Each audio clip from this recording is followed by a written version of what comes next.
네, 성경 말씀 함께 보겠습니다. 신약 성경 골로새에서 제1장 24절 말씀입니다. 신약 성경 골로새에서 제1장 24절 말씀, 하나님께서 주신 말씀 함께 읽겠습니다. 이제 나는 여러분을 위하여 고난을 받는 것을 기쁘게 여기고 있으며 그리스도의 남은 고난을 그분의 몸, 곧 교회를 위하여 내 육신으로 채워가고 있습니다. 아멘.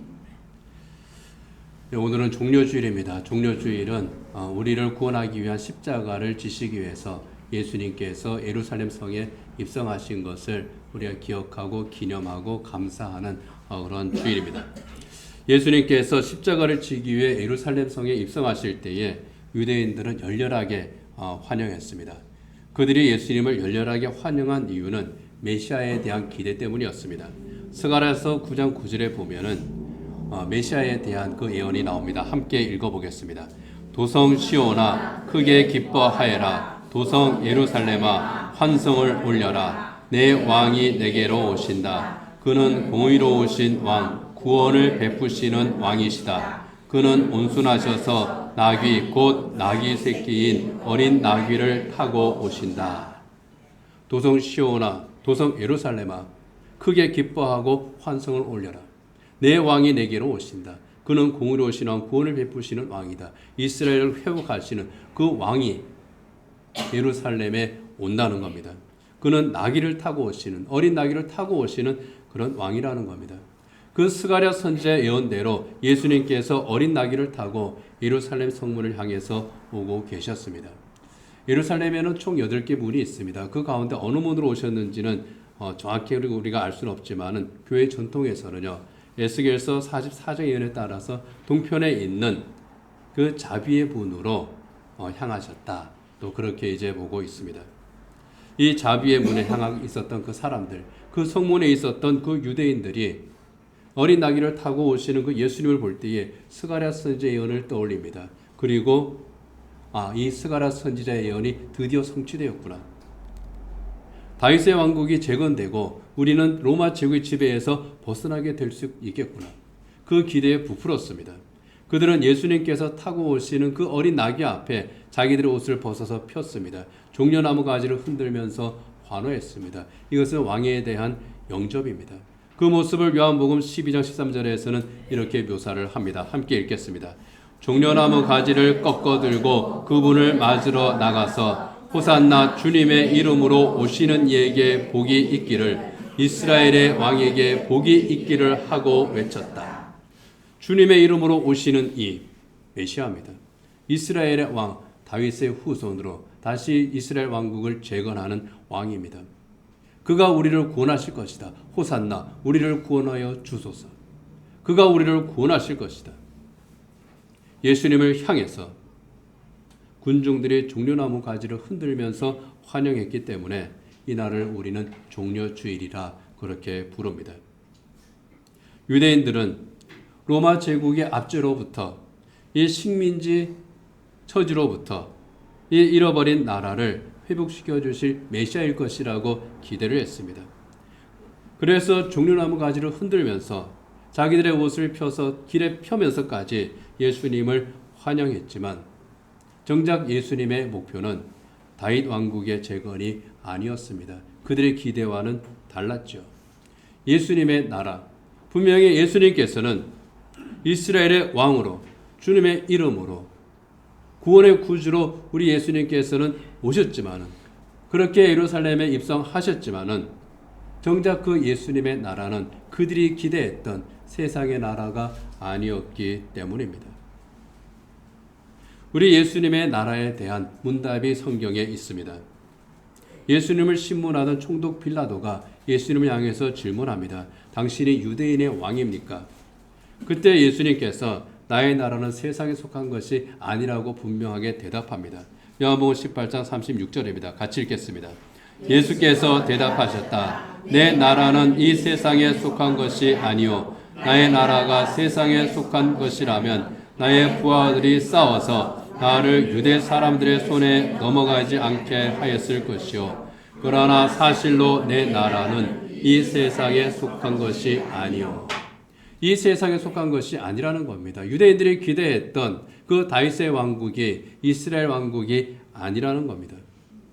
예수님의 나라는 물리적 시공간의 나라가 아니라 우주적인 시공간의 나라, 하나님의 나라였습니다. 유대인들만의 나라가 아니라 죄로부터 구원받은 모든 하나님의 사람들, 하나님께서 거룩하게 하신 하나님의 새 사람들의 나라였습니다. 그 나라를 새하늘과 새 땅이라고 합니다. 이 새하늘과 새 땅, 하나님의 나라를 건설하시, 그리고 하나님의 백성으로 죄인들을 부르기 위해서 예수님께서 이 세상에 오신 겁니다. 예수님께서 영광이 아니라 고난의 길을 걸어가신 겁니다. 메시아로서, 왕으로서 예루살렘에 들어가셨지만 로마 제국과 싸우는 왕이 아니었습니다. 로마 제국과 싸워 승리해서 왕좌에 앉는 그 메시아가 아니라 죄와 사망의 권세와 싸우는 메시아, 저 하늘나라의 왕좌에 앉는 메시아로 우리 예수님께서 입성하신 겁니다. 그 과정에서 유대인들은 오해했고, 유대인들이 이 세상의 왕국이 예수님의 나라가 아니라는 것을 알았을 때에 그들은 분노했고 예수님을 십자가에 못 박아 죽였습니다. 예수님께서는 우리 모두의 죄악을 어깨에 짊어지고 십자가에 죽으시는 그 메시아로서 예루살렘에 입성하셨고 십자가의 길을 가신 겁니다. 이렇게 고난의 십자가를 향한 걸음을 옮기신 우리 주님의 시간, 그 한 주간의 시작이 바로 종려주일입니다. 그래서 모든 교회는 이 종려주일부터 예수님께서 십자가에 못 박혀 죽으시고 부활하신 그 한 주간을 고난주간으로 하나님 앞에서 지킵니다. 이 기간 동안 그리스도의 고난을 묵상하는 거죠. 예수님께서 왜 고난을 당하셨는가? 무엇 때문에 고난을 당하셨는가? 그렇다면 나는 어떻게 해야 되는가? 그것을 성찰하면서 우리 자신을 하나님 앞에서 새롭게 하는 그 기간이 바로 고난주간입니다. 이 고난주간과 부활절을 맞으면서 지난 몇 주간 동안 우리는 예수님께서 당하신 고난, 그리고 예수님께서 어떤 태도로 고난을 대하셨는가, 그것들을 함께 나누었습니다. 오늘은 사도 바울의 신앙 고백, 그리스도의 남은 고난을 내 육신으로 채워가고 있습니다 하는 이 신앙 고백을 함께 나눔으로써 한 주간 동안 그리스도의 고난과 또 내 몸에 채워가는 그리스도의 남은 고난이 무엇인가, 그것을 통해서 우리가 이루어야 할 것이 무엇인가를 함께 살펴보도록 하겠습니다. 오늘 성경 말씀 다시 한번 같이 읽겠습니다. 이제 나는 여러분을 위하여 고난을 받는 것을 기쁘게 여기고 있으며 그리스도의 남은 고난을 그분의 몸, 곧 교회를 위하여 내 육신으로 채워가고 있습니다. 그리스도의 남은 고난을 내 육신으로 채워가고 있습니다. 그렇게 고백을 하고 있습니다. 그렇다면 그리스도의 남은 고난은 무엇을 의미하겠습니까? 그리스도의 남은 고난, 얼핏 들으면은 예수님께서 받은 그 고난 가운데에서 아직 채워지지 않은 그런 부분이 있다는 말인가? 채워지지 않은 그 부분을 채워야 그리스도의 고난이 완전히 성취되는 것인가? 그런 의문을 가질 수 있습니다. 고난을 내 육신으로 채운다고 하는 것은 그럼 또 어떻게 한다는 거지? 또 그런 의문을 우리가 가질 수 있습니다. 우리의 육신으로 채워야 할 고난의 부분, 만약 그것이 있다면 그 고난은 어떤 것이겠습니까? 초대교회 성도들은 이것이 굉장히 감명했습니다. 박해를 받았거든요. 채찍을 맞고 칼에 찔리고 투옥을 당하고 순교했습니다. 기독교가 공인을 받은 후에 325년에 각 처에 있던 교회의 대표들이 모였습니다. 그 대표들이 모여서 회의를 했습니다. 니케아 회의죠. 그때에 모였던 그 교회 대표들 가운데에 몸이 성한 사람이 한 사람도 없었다고 그럽니다. 눈이 없든지 귀가 잘렸든지 팔이 없든지 다리가 없든지 어떤 부분이든지 신체적인 손상을 당한 그런 사람들, 그들이 모였습니다.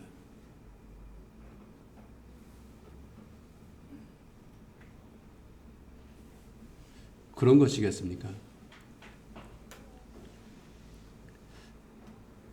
우리말 성경에 그리스도의 남은 고난이라고 되어 있기 때문에 뭔가 채워야 할 부분이 있고, 그 채우는 것은 고난이라고는 말 그대로 뭔가 좀 고통스러워야 되고 뭔가를 좀 잃어버려야 되고 내가 좀 채워야 되는 그런 그 부분들이 있구나.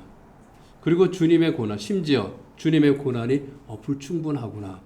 그런 뉘앙스도 있는 것 같습니다. 그러나 그렇지 않습니다. 우리를 구원하기 위한 주님의 고난은 불충분하지가 않습니다. 완전합니다. 주님의 고난은 고난 그 자체로 완전한 고난입니다. 주님의 십자가는 십자가 그 자체로 완전한 겁니다. 우리 모두의 죄악을 대속하기에 충분한 겁니다. 그리스도의 남은 고난을 우리가 채워야 주님의 속죄가 완성이 되는 것 같은 그런 그 뉘앙스가 전혀 아니라는 겁니다. 주님의 사역, 주님의 고난 그 자체로 완전하고 충분했습니다. 그것에 대해서 성경에서는 여러 군데에서 증언을 합니다. 그 중에 몇 군데만 우리가 함께 읽어보도록 하겠습니다. 갈라디아서 1장 4절입니다. 예수 그리스도께서는 하나님 우리 아버지의 뜻을 따라 우리를 이 악한 세대에서 건져 주시려고 우리의 죄를 대속하기 위하여 자기 몸을 바치셨습니다. 예수님께서 우리 죄를 대속하기 위해서 자기 몸을 바치셨고요. 로마서 6장 10절입니다.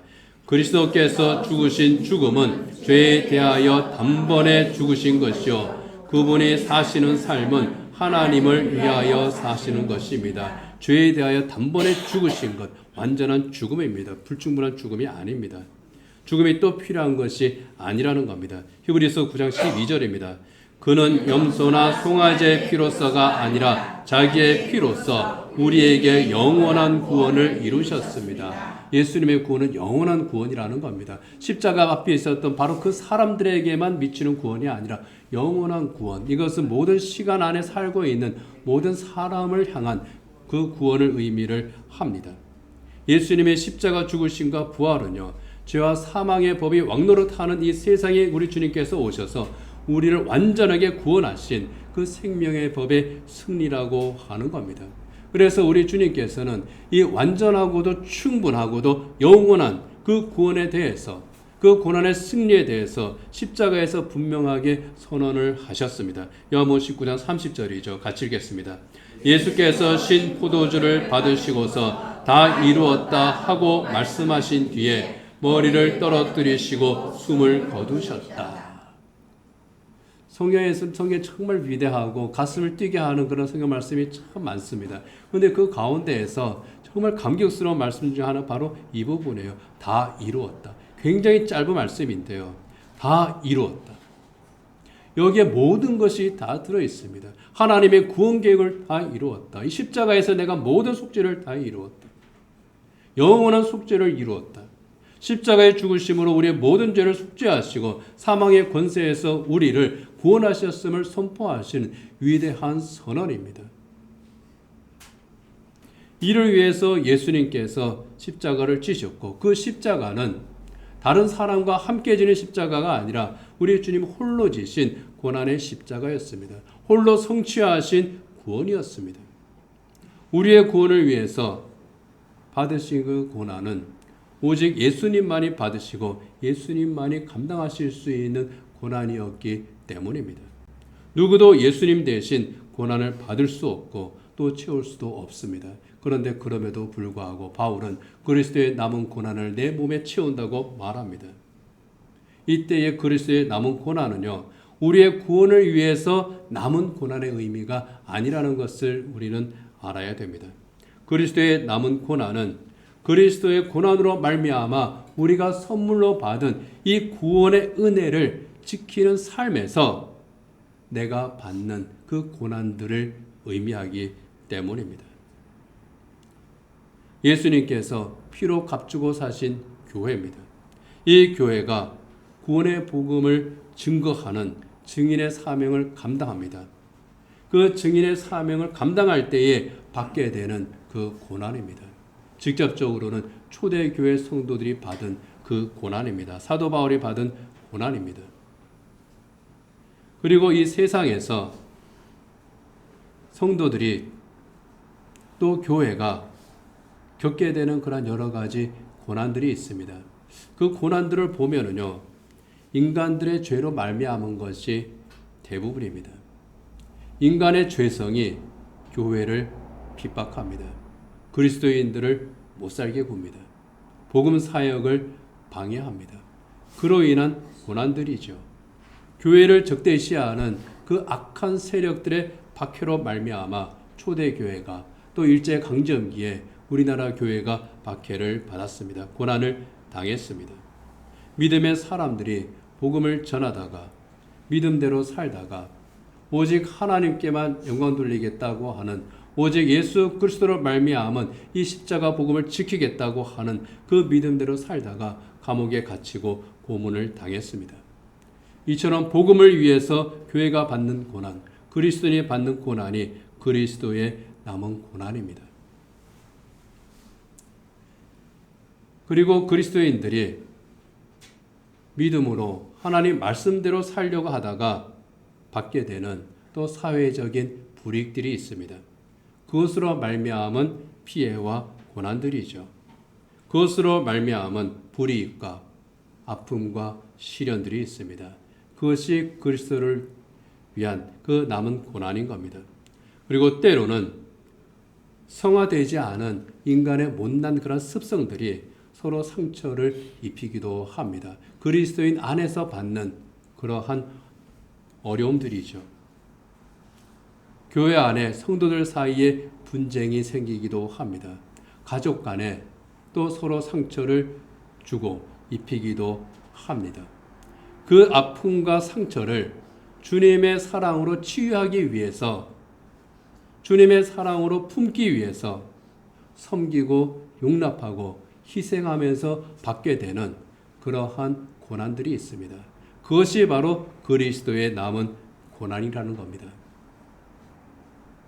다시 한번 정리를 하면요, 우리의 구원을 성취하기 위한 고난이 아니라 우리의 구원은 이미 성취되었습니다. 구원의 은혜를 받은 우리가 그 구원에 감사하며 믿음으로 또 주님의 말씀대로 살기를 힘쓰다가 받게 되는 고난, 복음을 증거하기 위해서, 주님의 구원을 선포하기 위해서 우리가 겪게 되는 고난, 이것이 바로 그리스도의 남은 고난이라는 겁니다. 바로 그러한 고난이기 때문에 사도 바울은 그것은 바로 예수의 상처 자국이다, 그렇게 선언을 한 겁니다. 갈라디아서 6장 17절입니다. 같이 읽겠습니다. 이제부터는 아무도 나를 괴롭히지 마십시오. 나는 내 몸에 예수의 상처 자국을 쥐고 다닙니다. 개정개혁 성경에는 예수의 흔적을 내 몸에 지니고 있다고 그렇게 번역이 되어 있죠. 예수의 상처 자국, 예수를 믿는 그 믿음 때문에 당하는 고난의 흔적입니다. 손해의 흔적입니다. 피해의 흔적입니다. 아픔의 흔적입니다. 이 상처 자국이 내게 있으니 아무도 나를 괴롭히지 마라. 주님께서 이해하시는 바로 그 흔적입니다. 그 흔적이 훈장이어서가 아닙니다.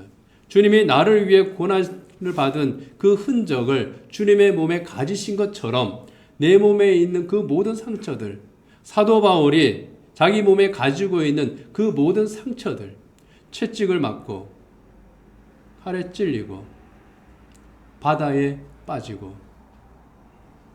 했던 그 모든, 그로 인해서 생겨난 그 모든 상처들이 주님을 위한 그 고난의 흔적이라고 하는 겁니다. 자기 몸에 있는 그 상처들을 보면서, 그 아픔을 보면서 주님의 십자가를 생각하는 거예요. 십자가에 달리신 주님의 그 상처를 떠올리는 겁니다. 그 주님을 위해서 내가 상처를 입었습니다. 여러분, 예수님의 몸에 상처가 있잖아요. 나를 구원하기 위해서 가시멜류관을 쓰셨습니다. 채찍에 맞으셨습니다. 창에 찔리셨습니다. 그 흔적이 주님의 몸에 남아있잖아요. 예수님께서 부활하신 후에 제자들을 만났습니다. 그 중에서 특별히 도마를 만났을 때 예수님께서 그에게 뭐라고 말씀하십니까? 내 손을 만져봐라. 내 옆구리에 너의 손을 넣어봐라. 그리고 나서 너는 나를 믿어라고 말씀을 합니다. 무슨 뜻입니까? 예수님의 몸에 그 흔적이 있다는 겁니다. 그 상처 자국이 남아 있다는 겁니다. 여러분, 그런데 그 상처는 누구를 위한 상처입니까? 예수님 자기 자신을 위한 상처가 아니잖아요. 우리를 위한 상처잖아요. 그것을 이사야서 53장 5절에서 이렇게 증언합니다. 같이 읽겠습니다. 그러나 그가 찔린 것은 우리의 허물 때문이고 그가 상처를 받은 것은 우리의 악함 때문이다. 그가 징계를 받음으로써 우리가 평화를 누리고 그가 매를 맞음으로써 우리의 병이 나았다. 그가 찔린 것은 우리의 허물 때문이고 그가 상처를 받은 것은 우리의 악함 때문이다. 그가 징계를 받음으로 우리가 평화를 누리게 되었고 그가 매를 맞음으로 우리의 병이 낫게 되었다. 죽음에 이르는 병이 낫게 되었다.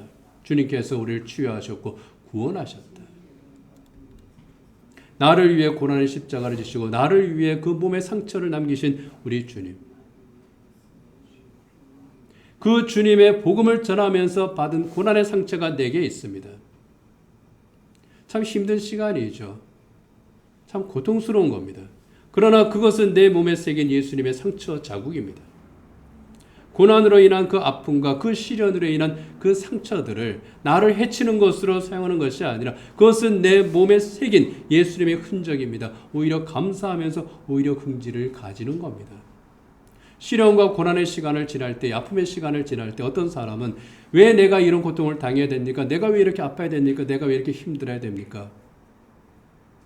하소연하는데 그 하소연이 오히려 자기 자신을 찌르는 칼이 되고 많은 경우들을 많이 봅니다.